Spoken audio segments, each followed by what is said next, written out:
നിങ്ങളുടെ കുട്ടിക്ക് മാച്ചാവുന്ന കണ്ണ് കിട്ടിയിട്ടുണ്ട്. Next operation. Thank you sir. ഏകദേശം 2 ആഴ്ച കൊണ്ട് അവന് നമ്മളെയൊക്കെ കാണാൻ പറ്റും. അവന് കാഴ്ച കിട്ടുന്നതിനേക്കാൾ ഏറെ സന്തോഷം എനിക്കാണ് സാർ. മാലിനി, ആ ആപ്ലിക്കേഷൻ ഫോമിൽ സാറിൻ്റെ പേര് വേണം ഗാർഡിയനായിട്ട് ഇടാൻ. ആ, ഇവിടെ നിൽക്ക്, ഞാൻ പേപ്പേഴ്സ് ആയിട്ട് വരാം. എനിക്ക് കുറച്ച് കാര്യം സംസാരിക്കുന്നുണ്ട്. ഇവിടെ നിൽക്കണം. ഇവിടെ നിൽക്ക്, ഞാൻ വരാം. ഏയ്, എനിക്ക് വേണ്ടി മാലിനി.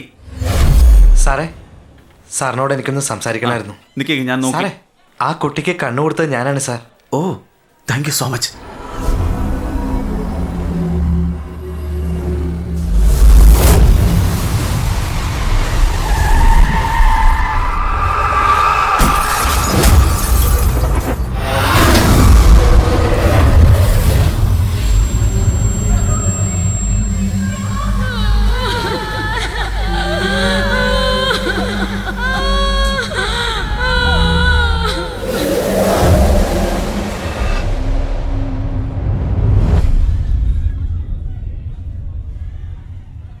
വളരെ നന്ദിയുണ്ട് ബ്രദർ. മനസ്സിലെ ഭാരങ്ങളൊക്കെ ഞാൻ ഇറക്കി വെച്ചതുപോലുണ്ട്. അയ്യോ, എനിക്കെന്തിനാ താങ്ക്സ് പറയുന്നത്? ഇതിന് കാരണം ഞാൻ സ്നേഹിച്ച മണിക്കുട്ടിയാ. അന്ന് അവയവം ഡൊണേറ്റ് ചെയ്യണമെന്ന് പറഞ്ഞപ്പോൾ എനിക്ക് പേടിയുണ്ടായിരുന്നു സാർ. പക്ഷേ ഇന്ന് ഞാൻ കാരണം കുറേ പേർ ജീവിക്കുന്നു എന്നറിയുമ്പോൾ എനിക്ക് വളരെ സന്തോഷവും അഭിമാനമുണ്ട് സാർ. നിനക്ക് ഞാൻ എന്തെങ്കിലും ചെയ്യണം, എന്തെങ്കിലും ആഗ്രഹമുണ്ടെങ്കിൽ പറ. കുട്ടിക്ക് കാഴ്ച കിട്ടിയതിന് ശേഷം മണിക്കുട്ടിയുടെ അടുത്ത് കൊണ്ടുപോയി കുട്ടിക്ക് എൻ്റെ കണ്ണാണ് വെച്ചിരിക്കുന്നതെന്ന് പറയുമ്പോൾ അവൾക്ക് ഒരുപാട് സന്തോഷം തോന്നും. അതുകൊണ്ടാ. അത് നേരം. താങ്ക് യു സാർ, ഞാൻ വരട്ടെ. ഏയ്, ഒരു മിനിറ്റ്. മണിക്കുട്ടി സന്തോഷപ്പെടുന്നത് കാണാതെ പോവാണോ? സാരമില്ല ബ്രദർ, നിങ്ങൾ ചെയ്യുമെന്ന് എനിക്കറിയാം. എന്തായാലും അവർ കാണാൻ പോവല്ലേ. ഞാൻ വരട്ടെ സാർ. നിൽക്കേ.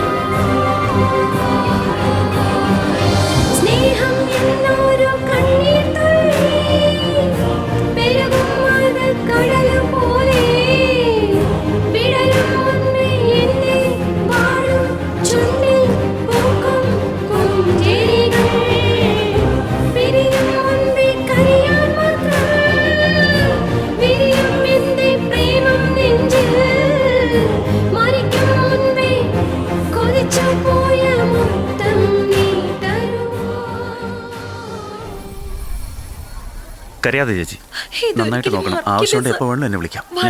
ശരി, നന്ദി. വരൂ മക്കളെ. വരട്ടെ അങ്കിൾ. മാലിനി, പരിചയമുള്ളവരാ. വെറുതെ ഒന്ന് കണ്ടപ്പോൾ വരട്ടെ. സോ എന്നോട് സംസാരിക്കില്ല അല്ലേ? എന്നെ അവോയ്ഡ് ചെയ്യുവാണോ? അങ്ങനെയൊന്നുമില്ല. അന്ന് ഞാൻ ഹോസ്പിറ്റലിൽ വെച്ച് പറഞ്ഞല്ലേ ഒന്ന് വെയിറ്റ് ചെയ്യണം, സംസാരിക്കാനുണ്ടെന്ന്. പോയി കളഞ്ഞില്ലേ? എന്ന് വെച്ചാ എന്നോട് സംസാരിക്കാൻ ഇഷ്ടമില്ലെന്നല്ലേ? അന്ന് ചെറിയൊരു ജോലി വന്നു. നീ പണ്ടത്തെ പോലെ അല്ല മാസ്. ഒരു ബന്ധമില്ലാത്ത കാഴ്ചയില്ലാത്ത ഒരു കുഞ്ഞിന് നീ കാഴ്ച കൊടുക്കാൻ തീരുമാനിച്ച ആ ദിവസം എനിക്ക് നീ ആരാന്ന് മനസ്സിലായി. നീ എന്നോട് മാത്രമല്ല ഒതുക്കി വെച്ചു അല്ലേ? നിനക്ക് ഇഷ്ടമല്ലെങ്കിൽ പറ, ഞാൻ പോയേക്കാം. അങ്ങനൊന്നുമില്ല. എങ്ങനെയാണ് പറയേണ്ടതെന്നറിയില്ല. നിന്നെ എത്രമാത്രം സ്നേഹിച്ചിരുന്നെന്നറിയോ?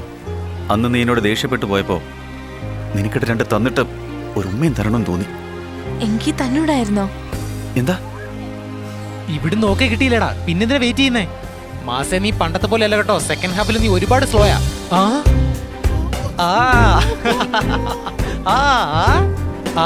Start music.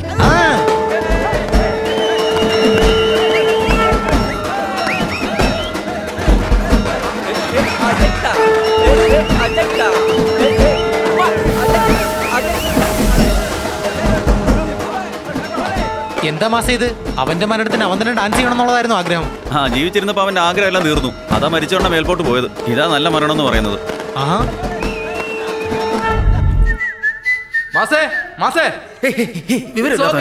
ഇങ്ങോട്ട് എന്തിനാണ് വന്നേ? നിന്നെ അന്വേഷിച്ച് പോലീസ് വന്നിട്ടുണ്ട്. പോലീസോ? യെസ്. ഇവിടെ എന്തിനാ വന്നേ? I don't know.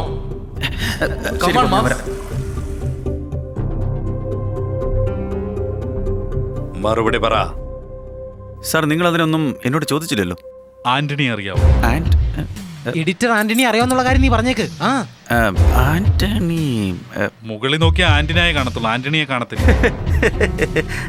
ആന്റണി അറിയില്ല സാർ. ആന്റണിയെ അറിയില്ല അല്ല. ഇപ്പൊ നീ എന്താ ചെയ്തോണ്ടിരിക്കുന്ന? പ്രേതങ്ങളെ ഓടിക്കുക. എന്തോ? ഞാൻ ആത്മാക്കളും പ്രേതങ്ങളും തുടങ്ങിയ അമാനുഷ്യ ശക്തികളോട് സംസാരിച്ച് വിരട്ടുന്ന പരിപാടിയാ സാർ. ഈ കാലത്തും പ്രേതവും ആത്മാവൊക്കെ ഉണ്ടോ? ഉണ്ട് സാർ. ഉണ്ടോ രമ്യ? വെറുതെയാ സാർ, കാശുണ്ടാക്കാനുള്ള പണിയാ. മാഡം, സെന്തിക്കര പോയിട്ടുണ്ടോ? കര, സെന്തിക്കര ആ. ഉണ്ടോന്ന്, പോയിട്ടുണ്ടോന്ന്? പോയിട്ടുണ്ടെന്ന് പറ. ഒരു പ്രേതത്തിനോട് സംസാരിക്കാനായിട്ട് പോയെന്ന് പറ. അത് ഞാൻ കേട്ടിട്ടില്ല. അപ്പോൾ നീ സെന്തിക്കരെ പോയിട്ടേ ഇല്ല. ഞാൻ കേട്ടിട്ടില്ലെന്ന് പറഞ്ഞാൽ പിന്നെ എങ്ങനെ പോകാനാ സാറേ? Sir point sir. കുറച്ച് വെള്ളം കിട്ടുമോ? അതിനെന്താ തരാമല്ലോ സാറേ. മാസിനാകെ ഡൗട്ടായിരിക്കുന്നു, കണ്ടില്ലേ? ആ വോയിസ് റെക്കോർഡ് എടുക്ക്. സർ നീ പുറത്തു പോയി ഓക്കേ, സാർ. ടീപ്പോയുടെ അടി വെക്ക്. സാർ ഞാൻ എന്താ ചെയ്യണ്ടേ? മിണ്ടാതെ ആരെങ്കിലും വരുന്നുണ്ടോ നോക്ക്. മാസേ ടേബിളിന്റെ അടിയിൽ വോയിസ് റെക്കോർഡർ ഉണ്ട്. പോയിട്ടുണ്ടെന്ന് പറയാനല്ലേ പറഞ്ഞേ? അതെന്താ പിന്നെ അങ്ങനെ പറയാഞ്ഞേ? ഏയ്, എന്ത് പറയണേ എങ്ങനെ പറയണമെന്നൊക്കെ എനിക്കറിയാം. നിങ്ങൾ പോകാൻ നോക്ക്. എന്തുവാ മോളെ ചെയ്യുന്ന അവിടെ? നീ പറയുമ്പോൾ തലയേട്ടാൻ ഞാൻ ബൊമ്മയല്ല, വന്നിരിക്കുന്നു. ഓക്കെ, അയ്യോ എന്റെ മോനെ എന്തൊക്കെയാ സാർ, ഐസ് വാട്ടർ ഇല്ല. It's okay. കുഴപ്പമില്ലല്ലോ അല്ലേ? വീണ്ടും ഞാൻ വരും. അപ്പം വെള്ളം തണുത്തിരിക്കണം. ശരി സാർ. രമ്യ, നമ്പർ കൊടുത്തേ. Yes, sir. നിന്റെ നമ്പരല്ല, എന്റെ നമ്പർ. Sorry sir. നമ്പർ തരും. വിദേശത്ത് പോവുകയാണെങ്കിൽ എന്നെ അറിയിച്ചിട്ട് പോണം. ട്രാവൽ ഏജൻസി നടത്തുന്നുണ്ടോ? വെള്ളം കുടിക്കുന്നു. No thanks. ടേബിളിന്റെ അടിയിൽ വോയിസ് റെക്കോർഡർ വെച്ചിട്ടുണ്ട് അവര്. വയർലെസ് പുറത്തുനിന്ന് വെച്ചിട്ടുണ്ട്. പുറത്തും വാ വാ ഞാൻ കാണിക്കാം.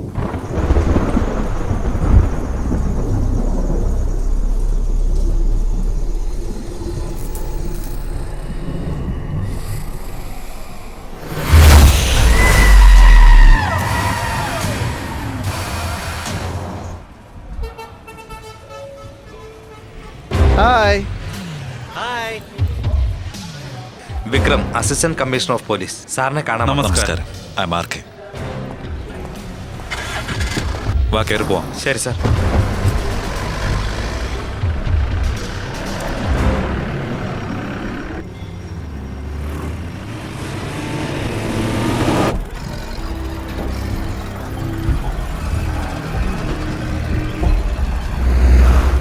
ആ അനിയ ഇരിക്കെ.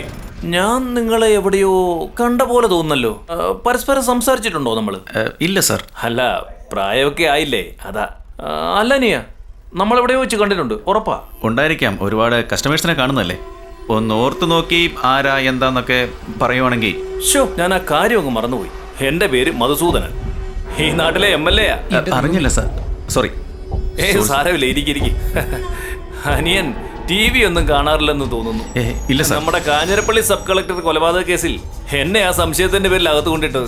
അയ്യോ എടാ മാസേ, ഇവൻ വലിയ ആളാ കേട്ടോ. എന്താ ചെയ്യുക? ഹനിയ, ദൈവവിശ്വാസം എനിക്ക് അല്പം കൂടുതലാ. ഒരു കുന്നുണ്ടെങ്കിൽ ഒരു കുഴിയും ഉണ്ടാവുമല്ലോ. അതെ സാർ. പിശാചുകളെ എനിക്ക് വിശ്വാസമാണ്. എൻ്റെ ഒരു ഒറ്റ സുഹൃത്ത് ആക്സിഡന്റിൽ മരിച്ചുപോയി. അവൻ മരിക്കുന്നതിന് മുമ്പ് ആ പണവും ഡോക്യുമെന്റ്സും എവിടാ വെച്ചിരിക്കുന്നതെന്ന് ആർക്കും അറിയില്ല. അതാ ഇപ്പോ ഒരേ ഒരു പ്രശ്നം. 2 ദിവസമായി വീട്ടിൽ എന്തൊക്കെയോ അസംഭവമായി നടക്കുന്നുണ്ട്. പെട്ടെന്ന് നോക്കിയപ്പോൾ കണ്ണാടിയിൽ നിന്റെ നമ്പറാ തെളിഞ്ഞത്. എനിക്കെന്തോ ആന്റണി ചേട്ടനെ നിന്നിലൂടെ എന്തോ പറയാൻ വരുന്ന പോലെ തോന്നി. ഒരു മിനിറ്റ്. ഇദ്ദേഹമാണ് ആന്റണി. അയ്യോ എടാ മാസേ, നമ്മൾ കുടുങ്ങിയല്ലോ. നീ ചെയ്യേണ്ടത് ആന്റണി ചേട്ടന്റെ ആത്മാവിനെ വിളിച്ച് സംസാരിച്ച് പണവും ഡോക്യുമെന്റ്സും എവിടെയാണുള്ളതെന്ന് ചോദിച്ച് മനസ്സിലാക്കി പറഞ്ഞു തന്നാൽ വലിയ ഉപകാരമായിരിക്കും. എന്താ, ചെയ്യാലോ അല്ലേ? മാസേ വേണ്ട, ഇത് പ്രശ്നമാകും കേട്ടോ. എന്തെങ്കിലും പറഞ്ഞു ഇവിടുന്ന് രക്ഷപ്പെടാൻ നോക്ക്. ഇവിടെ എത്തിയല്ലേ? അയ്യോ വന്നോ? ഇവനോടാണോ ഇരുന്ന് സംസാരിക്കുന്നത്? നീ ഇങ്ങോട്ട് വരുന്ന നിന്നോട് ഒരു വാക്ക് പറയായിരുന്നു. അവനോട് പോകാൻ പറയടാ. ഒരുത്തം വന്നിരിക്കുന്നു ഈ പ്രശ്നങ്ങൾക്കെല്ലാം.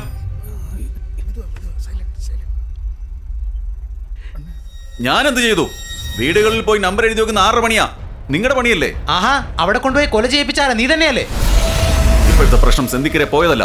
സെന്തിക്കരെ ലോക്കറിൽ നിന്ന് പണം കാണാതെ പോയതാണ്. ലോക്കർ നമ്പർ ആരാണ്? അതിനാ പണം എന്ത് ചെയ്യും? നമ്മൾ ആ പണമൊന്നും എടുത്തിട്ടില്ലല്ലോ. നമ്മൾ അടിച്ചു മാറ്റിയല്ല, വേറെ ആരാണ്ട് അടിച്ചുകൊണ്ട് പോയി. അത് നീയാണെന്ന് സംശയിച്ചിട്ടാണ് ഇവൻ നിന്നെ ഇങ്ങോട്ട് വരുത്തിയത്. ചേട്ടാ, ആത്മാവിനോട് സംസാരിച്ചോണ്ടിരിക്കുക. എല്ലാവരും നിന്നെ ശ്രദ്ധിച്ചുകൊണ്ടിരിക്കുക. നീ ഇവിടുന്ന് പുറത്തു പോകുന്ന അത്ര എളുപ്പമുള്ള കാര്യമല്ല. ഞാൻ പറയുന്ന അനുസരിക്കുകയാണെങ്കിൽ നിങ്ങളെ ഇവിടുന്ന് ഞാൻ രക്ഷിക്കാം. ആഹാ മാസേ, ഇവന്റെ അടുത്ത ഐഡിയ നമ്മളെ വേറെ എവിടെയെങ്കിലും കൊണ്ടുപോയി കൊടുക്കാനാ. പ്രശ്നത്തിന്റെ സീരിയസ്നെസ് മനസ്സിലാക്കാതെ വെറുതെ തമാശ കളിക്കരുത്. എനിക്കറിയാം. അത് മനസ്സിലാക്കിയെടുക്കാൻ ശരിയായി. അനിയ, ചോദിച്ചു മനസ്സിലാക്കിയോ? ആത്മാവ് എന്താ പറഞ്ഞേ? ആന്റണിയുടെ പേദം അറിയില്ല. മരിച്ചത് സെന്തിക്കരയിലായതുകൊണ്ട് ആത്മാവ് അവിടെ കിടന്ന് അലയുന്നത്. പുറത്തുനിന്ന് വന്ന ആത്മാവല്ലേ, ഇങ്ങോട്ട് വരുത്തി സംസാരിക്കാൻ കഴിയുന്നില്ല. എന്താ നീ പെട്ടെന്ന് ഇങ്ങനെ പറയുന്നേ? നമുക്ക് വേണേ അവിടേക്ക് പോയാലോ? ആഹാ, അങ്ങനെയൊന്നും പോയാൽ പെട്ടെന്നൊന്നും പണി നടക്കില്ല. ഇതിന് സ്പെഷ്യലായിട്ട് പൂജയൊക്കെ ചെയ്യണം. സമയമെടുക്കും. വേഗം വാ. സമയമെടുക്കുമെന്നോ? ആവും. ആർക്കെയും വന്നോണ്ടിരിക്കുകയാണല്ലോ. ഒരു കാര്യം ചെയ്യാം, നീ ഇപ്പൊ തന്നെ പൂജ തുടങ്ങിക്കൂ. ആർക്കെ വന്നതിന് ശേഷം നമുക്ക് ഒരുമിച്ച് അവിടേക്ക് പോവാം. ഏയ് അത്ര പെട്ടെന്നൊന്നും നടത്താൻ പറ്റില്ല. അതിന് ഒരാഴ്ചയെങ്കിലും സമയം വേണം. അതിന് സ്പെഷ്യലായിട്ട് പൂജയൊക്കെ ചെയ്ത് ഞാൻ നിങ്ങളെ വിളിക്കാം. ഒന്ന് ഡ്രോപ്പ് ചെയ്തേ.